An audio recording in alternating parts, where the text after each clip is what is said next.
우리 하나님의 말씀은 디모데후서 3장 6절에서 9절까지 말씀입니다.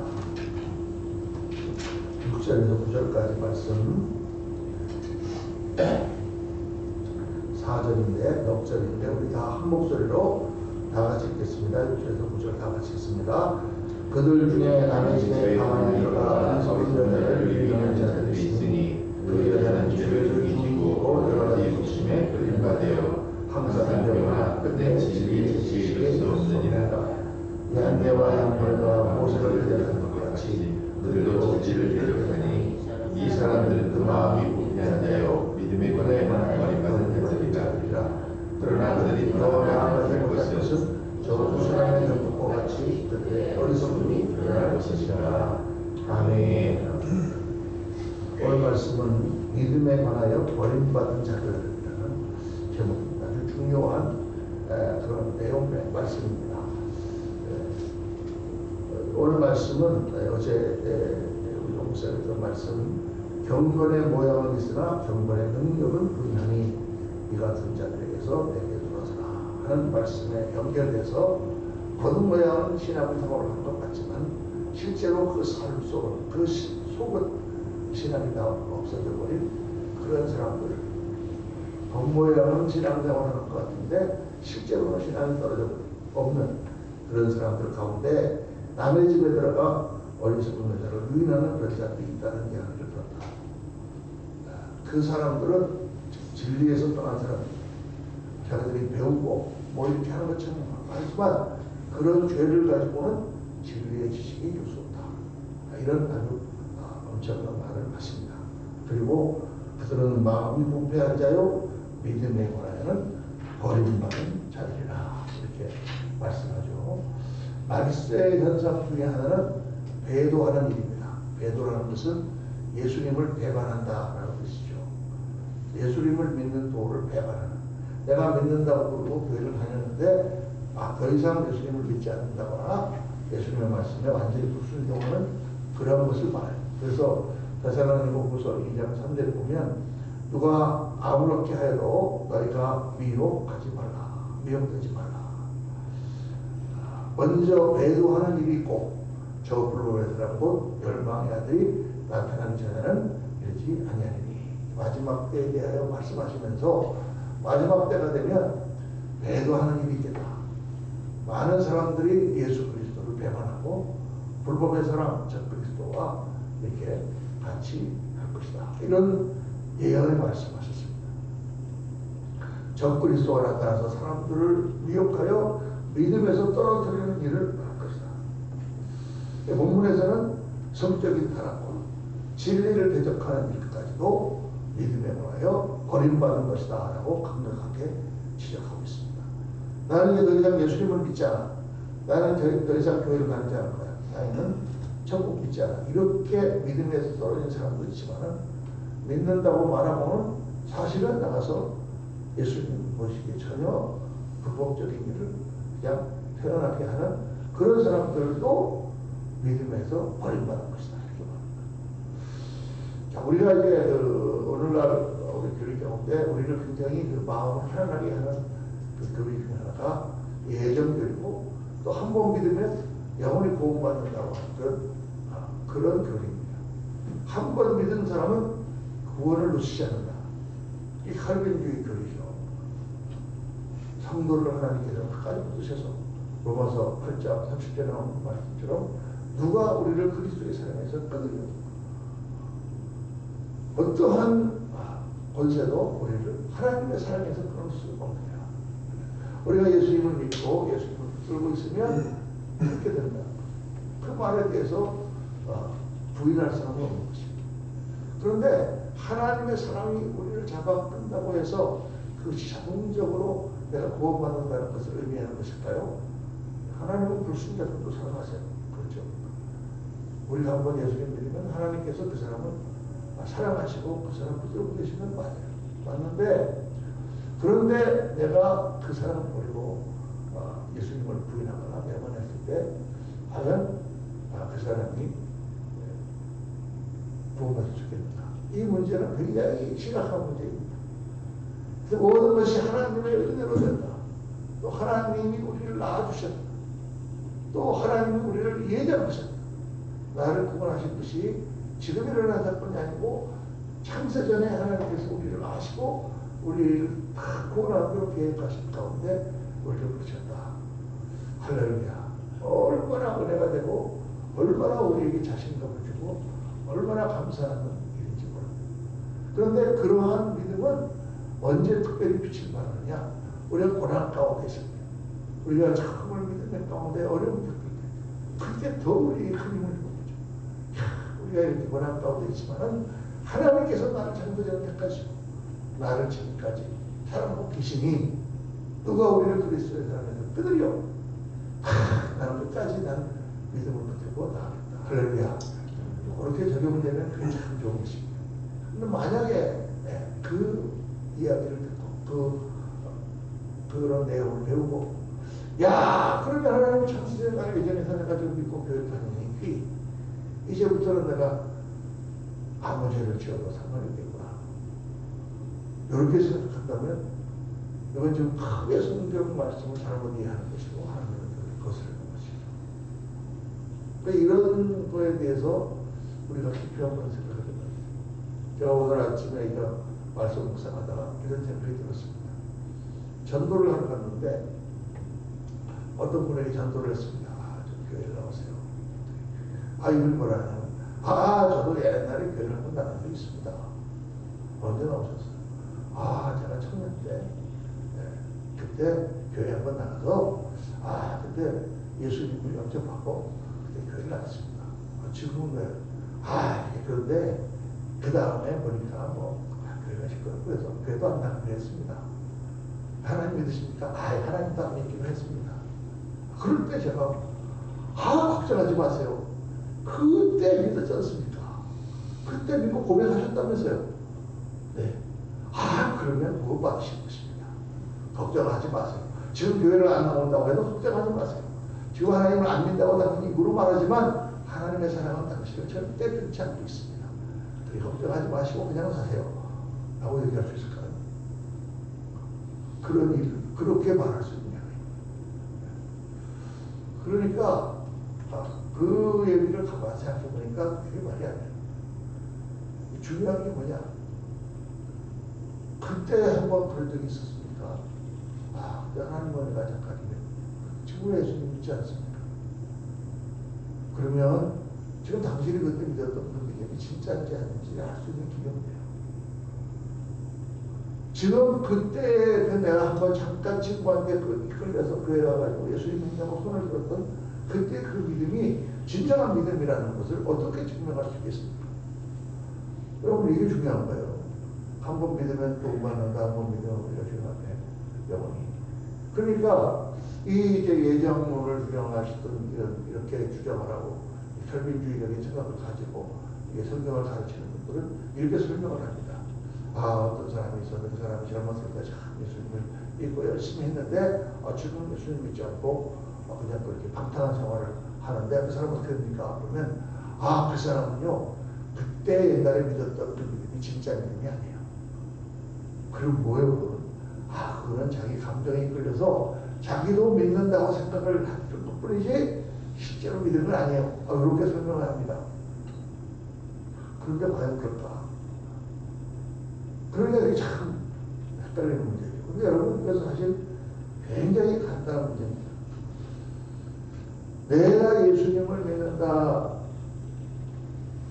내가 예수님을 그때 믿었던 믿음이 진짜냐 가짜냐를 증명하는 딱 한 가지 길이 있는데 그거는 지금도 내가 믿고 있느냐. 지금 내가 믿는 믿음이 바로 그때 믿었던 믿음의 증거가 되는 거예요. 그때는 믿었는데 20년 전에 믿었는데 지금은 내가 믿음이 없습니다. 그러면 그때 그 믿음도 하나님이 인정하시는 믿음이라고 볼 수 없는 거예요. 그러니까 믿음을 제가 말씀할 때 항상 그렇게 얘기하십니다. 그 믿음은 순간적이며 또한 지속적인 것이다. 내가 한 번 믿었는데 어제는 믿었는데 오늘은 당신 안 믿어. 그러면 그 사람을 믿는 거냐 안 믿는 거냐 안 믿는 거예요. 또 제가 믿음은 뭐라고 그랬어요? 관계라고 그랬어요. 관계. 관계가 엊그제까지는 친구였는데 오늘은 아니야. 나 이제 그럼 다시는 보지 않을 거야. 그럼 친구입니까? 관계가 있습니까? 관계가 없는 거예요. 관계가 끊어진 거예요. 관계라는 것은 순간적이지만 동시에 지속적이에요. 사랑하는 것도 마찬가지예요. 내가 너무 그 사람을 사랑했는데 이제는 더 이상 사랑하지 않아. 그러면 사랑하는 것입니까? 아니다. 사랑도 순간적이면서 동시에 지속적인 거예요. 그러니까 성경 말씀 보니까 내가 한번 믿은 것을 끝까지 잡으면 네가 그렇게 됩니다. 구원을 이루라. 정말 인내와 그런 모든 것으로 구원을 이루라. 한번 믿은 것을 끝까지 잡으라. 라는 말씀이 계속 나오는 거예요. 그러니까 믿음이라는 것은 그냥 한순간에 믿고 그것으로 모든 것이 다 끝났다가 아니다. 물론 다른 면으로 생각하면 하나님의 은혜를 베푸시고 하나님 우리를 택하시고 하나님 그렇게 하셨으니 그렇게 됐을 것이다 라고 생각을 하지만 그것은 누구 차원에서 지금 하신 일이에요? 하나님 차원에서 하신 일이에요. 그 하나님 차원에서 하신 일을 내가 그렇게 하셨다는 것을 깨달을 수 있는 나의 지각으로 나의 생각으로 깨달을 수 있는 것은 내가 지금 믿음이 있느냐 없느냐를 가지고 우리가 판단할 수밖에 없는 것입니다. 그렇죠. 여러분 우리 이름이 창세전부터 생명록에 기록되었다는 것을 어떻게 알겠습니까? 내가 20년 전에 한번 교회 나가서 손들고 예수님 접한 것 그거 가지고 내가 틀림없이 내 이름은 생명록에 기록되어 있을 거야 라고 우리가 얘기할 수 있을까요? 그럴 수 없다.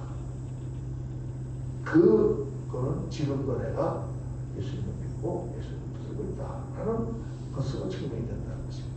그렇기 때문에 누가 우리를 그리스도의 사랑에서 끊으려 이렇게 주님께서 우리에게 절대 구원을 놓치지 않는다고 우리에게 말씀하신 그 의미는 우리가 어려움에 있고 사람들의 유혹을 받고 정말 믿음을 다 지키기 어려운 힘든 상황에 있을 때라도 주님께서 너희를 사랑하시고 너희를 지키시는 것 너희 이름을 예정하신 것을 잊지 마라.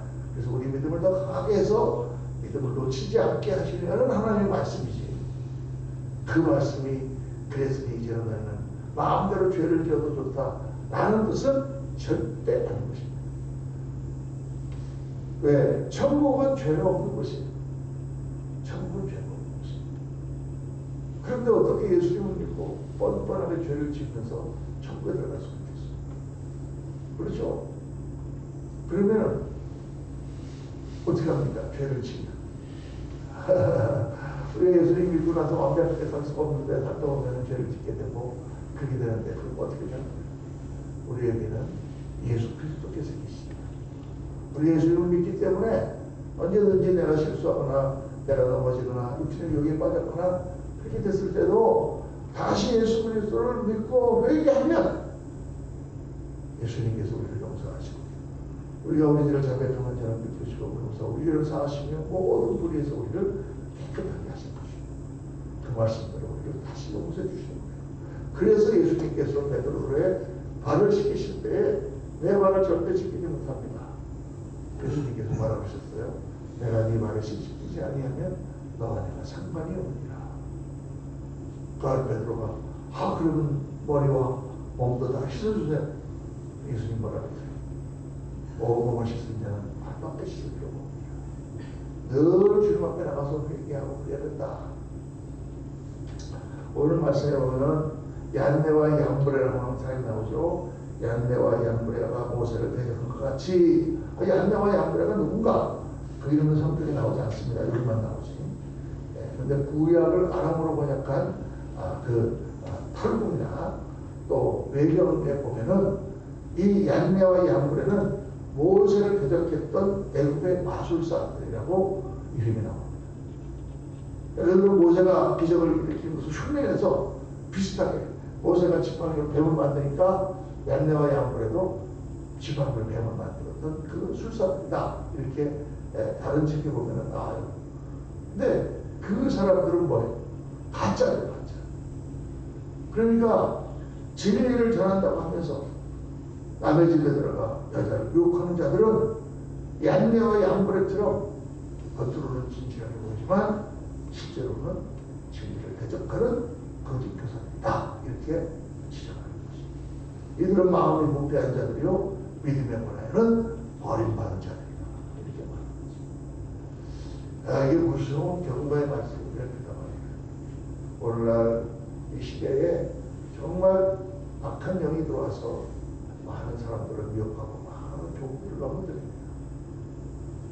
그것들을 그냥 당연하게 생각하고 착하게 합니다. 그런 양녀와 양고래처럼 그런 지금 진리를 대적하는 그런 죄를 범합니다. 금방 지금은 마치 지팡이로 뱀을 만드는 것처럼 뭔가 잠시는 걸 수 있을지는 몰라도 곧 그 진가가 드러나고 곧 그 모든 것의 실체가 드러날 것이다. 그들의 어리석음이 드러날 것이다.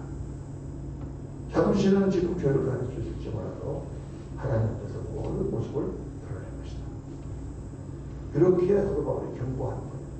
그래서 한 가지 길은 오직 예수님을 붙들고 다시 회개하는 것입니다. 예수님의 보혈은 베드로가 예수님을 부인하고 예수님을 저주했지만 주님은 다시 그를 용서하시고 주님 다시 또 사용하셨습니다. 주님의 은혜가 있기 때문에 우리가 누가 우리를 그리스도의 사랑에서 끊어내요 라는 그 말씀은 무슨 말씀이에요? 우리가 그렇게 우리가 욕심이 약하고 상황 가운데서 우리가 주님을 변절하고 배반했다고 할지라도 어쩌든지 주님께서 오면 주님께서 우리를 용서하시고 우리를 받아주신다는 것을 말씀합니다. 베드로가 예수님에게 우리가 형제가 내게 죄를 범하면 몇 번까지 용서합니까? 7번까지 하니까.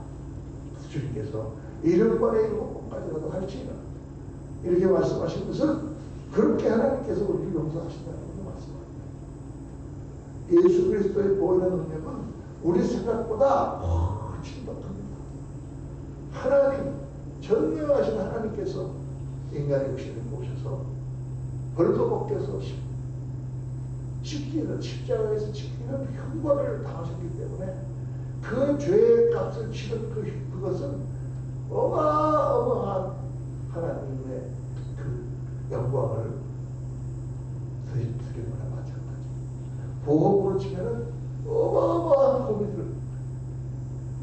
어떤 죄도, 이 땅에서 어떤 죄도 8명을 때려 죽인 김대도, 6명을 도끼로 죽인 고재봉, 옛날에 그 흉악범들도 예수님을 믿기만 하면 그 보혈에서 다 용서받고 하나님께서 천국으로 인도해 주십니다. 할렐루야. 고재봉 같은 사람이 제 어렸을 때 살인반대 6명을 때려줘요. 그 사람이 감옥에서 예수님을 결국 믿게 되고 1,500명을 전도하고 찬송을 부르면서 사형을 당합니다. 그 어떻게 그렇게 될 수 있을까? 그만큼 예수님의 보혈이 우리 죄를 덮어주신다는 거예요.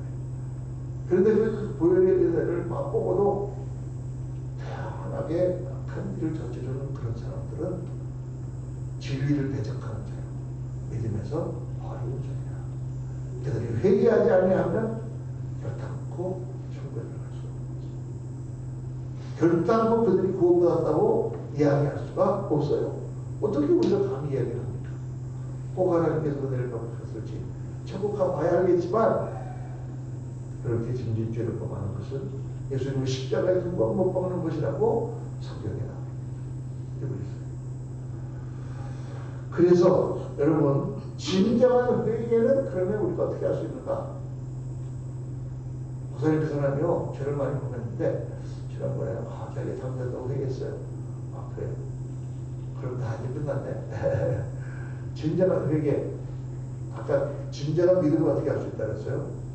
진정한 믿음은 내가 지금 믿고 있는가? 그걸 알 수 있다.